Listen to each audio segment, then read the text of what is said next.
सुप्रभात बच्चों, कैसे हैं आप सब। उम्मीद करती हूँ आप सब अच्छे होंगे।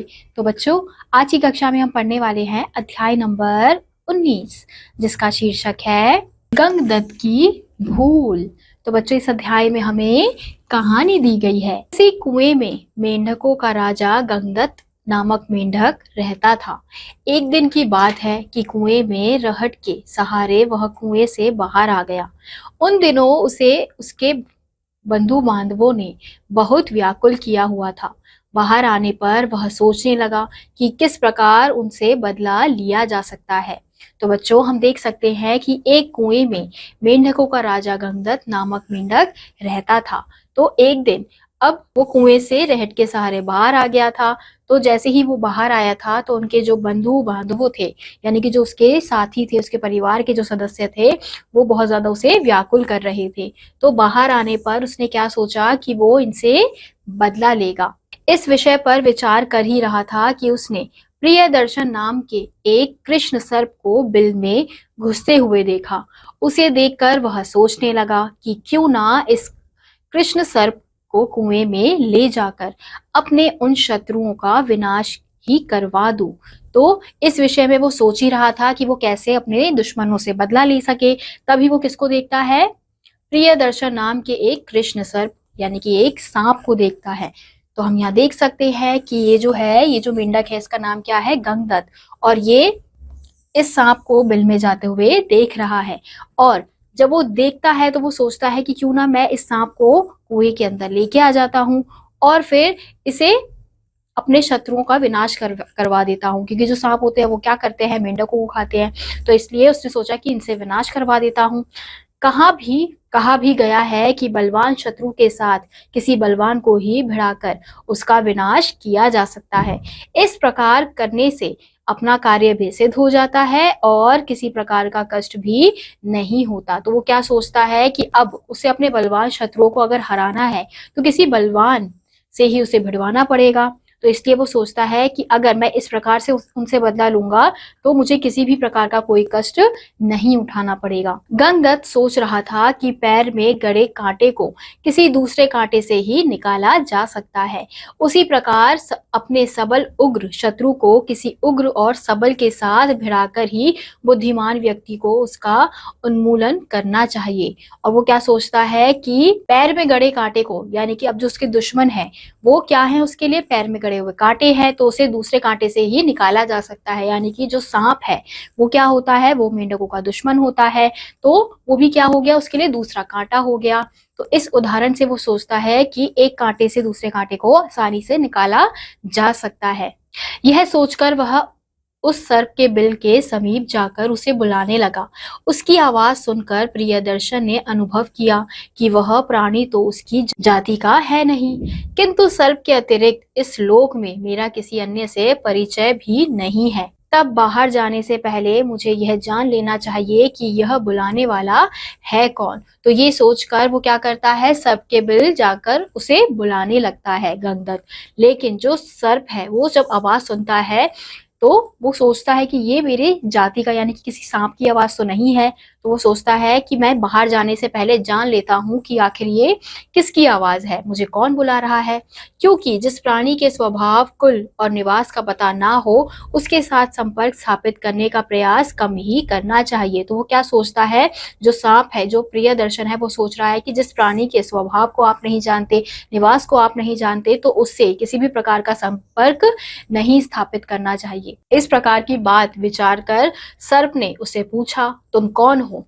मैं मेंढकों का राजा गंगदत्त हूँ, आपसे मैत्री करने के लिए आया हूँ। प्रियदर्शन कहने लगा, यह कैसे हो सकता है?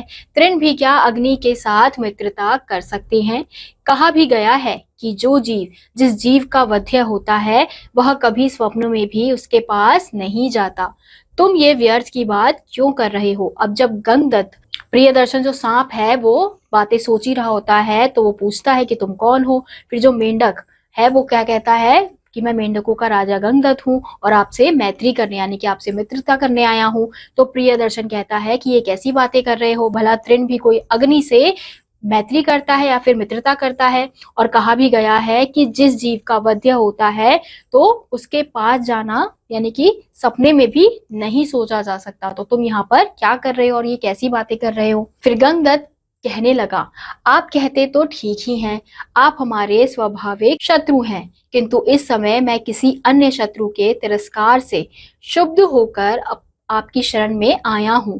तो यहाँ पे जो गंगदत्त है वो क्या कहता है, प्रियदर्शन यानी सांप को कहता है कि आप बिल्कुल ठीक कह रहे हैं, आप हमारे स्वाभाविक शत्रु ही हैं, लेकिन इस समय मैं किसी अन्य शत्रु के तिरस्कार के लिए आपकी शरण में आया हूँ, यानी कि आपसे मित्रता करने आया हूँ। कहा भी गया है कि सर्वनाश की स्थिति में अथवा अपने प्राणों के विनाश काल में मनुष्य को चाहिए कि वह आवश्यकता अनुसार शत्रु की अधीनता स्वीकार करके भी अपने प्राण और धन की रक्षा करे। तो यहाँ पे जो गंगदत्त है वो क्या कहता है कि ऐसा कहा भी गया कि अगर विनाश काल आता है तो मनुष्य को क्या करना चाहिए, आवश्यकता अनुसार अपने शत्रु की अधीनता को स्वीकार करके उससे अपने प्राण बचाने चाहिए। सर्प ने पूछा, बोलो किसने किया है तुम्हारा अपमान। फिर मेंढक बोला, और किसी ने नहीं, मेरे अपनों ने ही मेरा अपमान किया है। तुम रहते कहाँ हो, किसी बावली में, किसी कूप सरोवर में अथवा किसी झील में। मैं एक कुएं में रहता हूँ। देखो हमारे पैर तो होते नहीं हैं, इसलिए मैं कुएं में प्रविष्ट नहीं हो सकता, और यदि किसी प्रकार वहां प्रविष्ट हो भी गया तो वहां मेरे रहने के लिए कोई स्थान नहीं होगा, अतः यहाँ तुम्हारा मनोरथ सिद्ध नहीं होगा। अच्छा यही है कि तुम यहाँ से चले जाओ। अब यहाँ पे जो सर्प है वो गंगदत्त से पूछता है कि तुम्हारा जो अपमान है किसने किया है। तो मेंढक बोलता है कि किसी और ने मेरा अपमान नहीं किया है, बल्कि मेरे अपनों ने ही मेरा अपमान किया है। फिर जो सांप है वो उससे पूछता है कि तुम रहते कहाँ हो, किसी बावली में रहते हो, किसी कूप सरोवर में रहते हो या फिर किसी झील में रहते हो। तो वो क्या कहता है कि मैं कुएं में रहता हूँ। तो जो सांप है वो बोलता है कि देखो हमारे पैर तो होते नहीं है, तो कुएं में प्रविष्ट तो मैं नहीं कर सकता, और अगर मैं प्रविष्ट कर भी लूं तो शायद मेरे रहने के लिए वहां पे कोई स्थान नहीं होगा, तो तुम्हारा मनोरथ यहाँ पे सिद्ध नहीं होगा, तो तुम यहाँ से चले जाओ। किसी ने ठीक ही कहा है कि ऐश्वर्य को चाहने वाले व्यक्ति को चाहिए कि वह उसी वस्तु को खाए जो उसके उदर में पहुंचकर पच जाए तथा परिणाम में हितकारकर भी हो। यह सुनकर मेंढक बोला, महाशय आप चले तो आइए, मैं बड़ी सरलता से उस कूप में आपको प्रविष्ट करा दूंगा। वहां जल के छोर में एक रमणीय कोटर भी है, उसमें रहकर आप अनायास ही अपना पेट भर सकेंगे। तो मेंढक जो है वो सांप को मनाने का प्रयास कर रहा है कि आप मेरे साथ चलिए, मैं आपको बड़ी सरलता से उस कूप में प्रवेश करवा दूंगा, मैं प्रवेश करवा दूंगा और आपको रहने का भी स्थान दे दूंगा। वहां पे एक रमणीय कोटर भी है, तो आप वहां रहकर अपना आराम से पेट भी भर सकते हैं। उसकी बात सुनकर सर्प सोचने लगा कि वह वृद्ध हो चला है, कभी संयोग से ही कोई चूहा उसके मुख में फंस पाता है। इस कुलांगार ने मेरी जीविका का बड़ा ही सुखकर उपाय बताया है, मुझे वहां चले जाना चाहिए। किसी ने ठीक ही कहा है कि जिस व्यक्ति की शक्ति क्षीण हो चुकी हो और उसका कोई सहायक भी ना हो, तो उस व्यक्ति को चाहिए कि वह अपनी जीविका के लिए अत्यंत सुखप्रद और सरलतम उपाय का ही चयन करे, यही बुद्धिमता है। तो यहाँ पे जो सर्प है वो मेंढक की बात सुनकर सोचने लगता है कि वो अब वृद्ध हो गया है, यानी कि बूढ़ा हो गया है, बहुत मुश्किल से ही एक जो चूहा है वो उसके मुंह में फंस पाता है। तो अब वो सोच रहा है कि अब उसे कुलांगार ने मेरी जीविका का बड़ा ही सुखकर उपाय बताया है, अब मैं उसके साथ अगर जाता हूँ तो मेरे को खाने के लिए इधर उधर भटकने की जरूरत नहीं पड़ेगी, तो ये बहुत ही सरलतम उपाय है। यह विचार कर उसने गंगदत्त से कहा, ठीक है तुम आगे आगे चलो, मैं तुम्हारे पीछे आता हूँ। यह सुनकर गंगदत्त कहने लगा, ठीक है चलते हैं, मैं आपको बड़े सुख से वहां ले जाऊंगा, वहां रहने के लिए रम्य स्थान भी दूंगा और नित्य के भोजन का भी खुलकर प्रबंध होगा, किंतु मेरा एक आग्रह मानना होगा। वह क्या?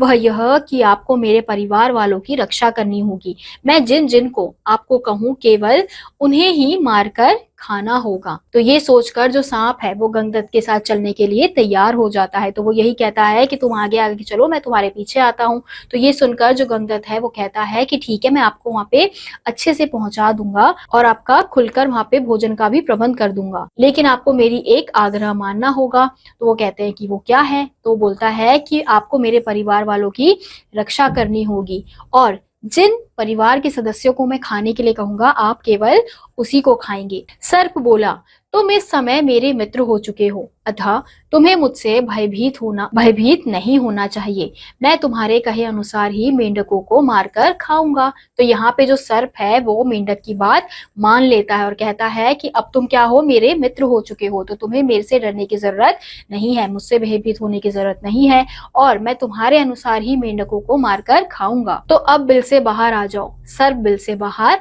आ गया और उसने सर्वप्रथम गंगदत्त का आलिंगन किया। इस प्रकार उन दोनों में मित्रता हो गई। उसके बाद आगे आगे गंगदत्त चला और पीछे प्रियदर्शन चलने लगा। तो इसके बाद क्या होता है बच्चों, जो सांप है वो अपने बिल से बाहर आ जाता है और वो गंगदत्त के साथ चलने के लिए तैयार हो जाता है। कूप पर पहुंचकर रहट के मार्ग से गंगदत्त के साथ ही प्रियदर्शन भी उस कूप में जा पहुंचा। वहां पहुंचकर गंगदत्त ने सर्प को उसका कोटर दिखा दिया। जब वह कोटर में सुरक्षित पहुंच गया तो उसने अपने शत्रु मेंढकों को उसे दिखा दिया। तो कूप पर पहुंचकर रहट के मार्ग से गंगदत्त जो है वो प्रियदर्शन के साथ कूप पर पहुंच गया था। फिर वहां पहुंचकर गंगदत्त ने सर्प को उसके कोटर को दिखा दिया था जहां पे उसको रहना था। फिर उसने किसको दिखा दिया था, जो उसके शत्रु मेंढक थे उनसे उसने मिलवा दिया था, मतलब उनको दिखा दिया था कि इन मेंढकों को मारना है।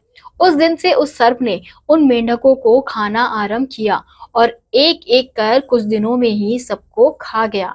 इस प्रकार जब मेंढकों का अभाव हो गया तो उसने गंगदत्त को बुलाकर कहा, मैंने आपके शत्रुओं का विनाश कर दिया है, अब मेरे भोजन के लिए कुछ नहीं है। आप मुझे यहाँ लाए हैं, अतः अब आप मेरे भोजन की व्यवस्था करिए। अब उस दिन से वो क्या करने लग जाता है, सर्प ने उन सभी मेंढकों को खाना आरंभ कर दिया जो भी गंगदत्त ने मेंढकों को बताया था। तो एक एक करके सभी को उसने खा लिया था। अब धीरे धीरे क्या होने लगा था, मेंढकों का अभाव होने लगा था क्योंकि धीरे धीरे उसके सारे शत्रु खत्म हो गए थे। तो गंगदत्त को बुलाकर वो कहता है कि मैंने आपके सभी शत्रुओं को मार दिया है, तो अब आपका फर्ज बनता है, और आप मुझे यहाँ लेकर आए हैं तो आपका फर्ज बनता है कि अब आप मेरे लिए भोजन का इंतजाम करें, भोजन की व्यवस्था करें। आप मेरे मित्र हैं, आपने मेरा कार्य संपन्न कर दिया है, अतः अब आपसे प्रार्थना है कि जिस रहट के मार्ग से आप भीतर आए थे उसी से बाहर निकलकर अपने पुराने विवर में चले जाइए। अब जो गंगदत्त है वो सांप से क्या कहता है कि आपने मेरा कार्य संपन्न किया है और अब मैं आपसे प्रार्थना करता हूँ कि जिस रास्ते से, जिस रहट से आप आए थे अंदर, आप उसी रहट से बाहर चले जाइए। मित्र, यह बात तुमने सोच विचार कर नहीं कही है। अब मैं वहां किस प्रकार जा सकता हूँ? इतने दिनों में तो उस पर किसी अन्य ने अधिकार कर लिया होगा। मैं यहीं रहूंगा। अब अपने कुटुंब के लोगों में से ही तुम्हें एक एक करके मुझे खाने के लिए देना होगा। यदि ऐसा नहीं करोगे तो मैं सबको मारकर खा जाऊंगा।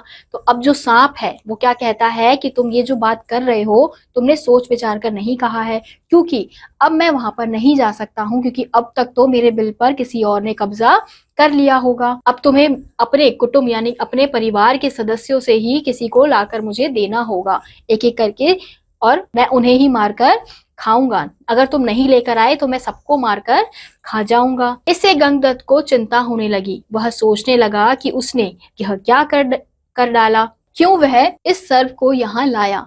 अब यदि इसे मना करता हूं तो यह सबको मारकर खा जाएगा। किसी ने ठीक ही कहा है कि जो व्यक्ति अपने से अधिक बलवान को मित्र बनाता है वह अपने ही हाथ से विषपान करता है, इसमें संदेह नहीं। अब जो गंगदत्त है वो चिंता में आ जाता है और सोचने लगता है कि क्यों मैं इस सांप को यहाँ पर लेकर आया। अब अगर मैं इसे खाने के लिए कुछ नहीं दूंगा तो ये क्या करेगा, मेरे सभी परिवार के सदस्यों को धीरे धीरे खा जाएगा। और किसी ने सही कहा है कि अगर हम अपने से अधिक बलवान इंसान को या फिर जानवर को मित्र बनाते हैं तो आगे चलकर वो हमारे लिए क्या बन जाता है, विषपान बन जाता है, यानी कि जहर के समान बन जाता है, और इसमें कोई संदेह नहीं है। अंत में उसे एक एक कर अपने कुटुंब के व्यक्तियों को देना पड़ा। अवसर पाकर सर्प एक दो और को भी खा जाया करता था। इस प्रकार उसके कुटुंबी जनों को खाते हुए उस सर्प ने एक दिन गंगदत्त के पुत्र यमुनादत्त को ही अपना आहार बना डाला। गंगदत्त को जब इसकी सूचना मिली तो वह जोर जोर से विलाप करने लगा। अब धीरे धीरे जो गंगदत्त है उसे अपने कुटुंब के लोगों को ही, यानी कि अपने परिवार के लोगों को ही उसे देना पड़ा सांप को। और जो सांप है अगर उसे मौका मिलता था तो वो एक दो को और खा जाता था। तो ऐसे कर करके उसने गंगदत्त के पुत्र जिसका नाम था यमुना दत्त उसको भी खा लिया था। और जब गंगदत्त को ये बात पता चली तो वो बहुत ज्यादा विलाप कर रहा था, यानी कि उसे बहुत ज्यादा दुख हुआ था। जब वह किसी प्रकार शांत ना हुआ तो उसकी पत्नी ने उसे फटकारते हुए कहा, हे कुल क्षयकारक, अब इस प्रकार रोने से क्या लाभ? अपने कुल का तो तुम नाश कर ही चुके हो, किंतु अब भी समय है। अतः यदि चाहो तो अपने यहाँ से भागने और इसे मारने का उपाय कर सकते हो। व्यर्थ में रोने से कोई कार्य सिद्ध नहीं होगा। और जैसे ही वो थोड़ा शांत होता है तो उसकी पत्नी उसे फटकारती है कि तुम अपने परिवार का तो तुम नाश कर ही चुके हो, लेकिन अभी भी तुम्हारे पास समय है। तुम इसे या तो यहाँ से भगा दो या फिर इसे यहाँ से मार दो, क्योंकि ऐसे रोने से तो कुछ होगा नहीं। एक दिन गंगदत्त को अपने पास बुलाकर सर्प ने कहा, गंगदत्त, मुझे बड़ी भूख लगी है, यहाँ खाने को कुछ भी नहीं है। तुम मुझे बुलाकर लाए थे, इसलिए मेरे खाने की व्यवस्था करो। अब जो सर्प है वो गंगदत्त को बुलाकर क्या कहता है कि अब मुझे बहुत जोर से भूख लगी है, क्योंकि धीरे धीरे सारे मेंढक मर चुके थे। तो अब वो कह रहा था कि अब तुम मुझे यहाँ पर लेकर आए थे तो अब तुम ही मेरे भोजन की व्यवस्था करो। गंगदत्त बोला, मेरे रहते आपको किसी प्रकार की चिंता नहीं करनी चाहिए। यदि मुझे बाहर जाने की अनुमति दें तो मैं अन्य स्थानों से मेंढकों को यहाँ लाकर आपके भोजन की व्यवस्था कर सकता हूँ। तो गंगदत्त क्या बोलता है कि अब मेरे रहते हुए आपको चिंता नहीं करनी है। अगर आप मुझे बाहर जाने की अनुमति देंगे तो मैं बाहर से ही कुछ मेंढकों को यहाँ पर ला सकता हूँ। ठीक है, ऐसा ही करो, सर्प ने कहा। तो सर्प जो है वो मान जाता है। उसकी अनुमति पाकर मेंढक रहट पर चढ़कर अपने अनेक देवी देवताओं की मनौती मनाता हुआ कुएं से बाहर आ गया। प्रियदर्शन उसके लौटने की आशा में वहीं उसकी प्रतीक्षा करता रहा। जब गंगदत्त लौटकर नहीं आया तो प्रियदर्शन समीप ही रहने वाले गोह के पास गोह के पास गया और उससे विनती करने लगा कि वह किसी प्रकार बाहर जाकर गंगदत्त को ढूंढ ढांड कर ले आए। उसने कहा कि उसे वह बता दे कि यदि मेंढक ना मिले तो भी चिंता की बात नहीं, किंतु उसके बिना उसका यहाँ मन नहीं लग रहा है। वह धर्म को साक्षी बनाकर कह सकता है कि वह गंगदत्त का वध नहीं करेगा। अब प्रियदर्शन की अनुमति पाकर जो मेंढक है वो रहट चढ़कर ऊपर निकल जाता है, यानी कि कुएं से बाहर आ जाता है और सभी देवी देवताओं को मनौती मनाता हुआ खुश होकर बाहर निकल जाता है। और जो प्रियदर्शन है वो उसके लौटने की आशा में वहीं उसकी प्रतीक्षा करता रहता है। लेकिन जब गंगदत्त लौटकर नहीं आता तो प्रियदर्शन समीप में ही रहने वाले एक गोह के पास जाता है और उससे कहता है कि तुम जाओ और तुम्हें अगर गंगदत्त दिखे तो उससे कहना कि अगर उसे मेंढक नहीं मिल रहे हैं तो वो वापस आ जाए, क्योंकि उसके बिना मेरा यहाँ मन नहीं लग रहा है और मैं धर्म को साक्षी मानकर कहता हूँ कि मैं गंगदत्त का वध नहीं करूंगा। गोह बाहर गई और निकट ही उसे गंगदत्त मिल भी गया।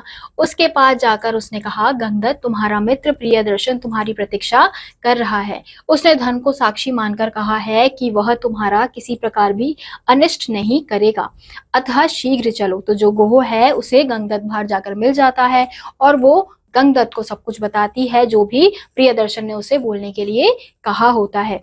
गोह की बात सुनकर गंगदत्त कहने लगा, भूखा व्यक्ति कौन सा पाप नहीं कर सकता। नीच लोग तो स्वभावतया ही कठोर होते हैं।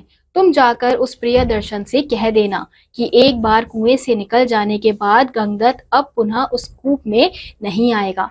प्रियदर्शन कुएं के कोटर में उसकी बाट जोहता रहा। तो बच्चों, फिर अंत में जो गंगदत्त है वो समझ जाता है और वो गोह को यही कहता है कि भूख में कोई भी इंसान कुछ भी कर सकता है, तो वो प्रियदर्शन के पास वापस नहीं जाता है। तो बच्चों, इसलिए कहा जाता है कि हमें गुस्से में ऐसा कोई भी कदम नहीं उठाना चाहिए कि आगे चलकर हमें ही पछताना पड़े। अब जो गंगदत्त है वो गुस्से में क्या सोचता है कि मैं सांप को अपने कुएं में ले जाता हूँ और मेरे जितने भी शत्रु हैं मैं उससे सबक सिखाता हूँ, लेकिन इस चक्कर में उसने क्या कर दिया, अपने सभी परिवार को नष्ट कर दिया। तो इसलिए हमें गुस्से में कोई भी कदम नहीं उठाना चाहिए। तो इसी के साथ आज का यह अध्याय यहीं समाप्त होता है। उम्मीद करती हूँ आपको यह अध्याय समझ आया होगा। मैं आपसे मिलूंगी अगली कक्षा में। तब तक के लिए आप सभी बच्चे खुश रहिए और पढ़ते रहिए। बाय।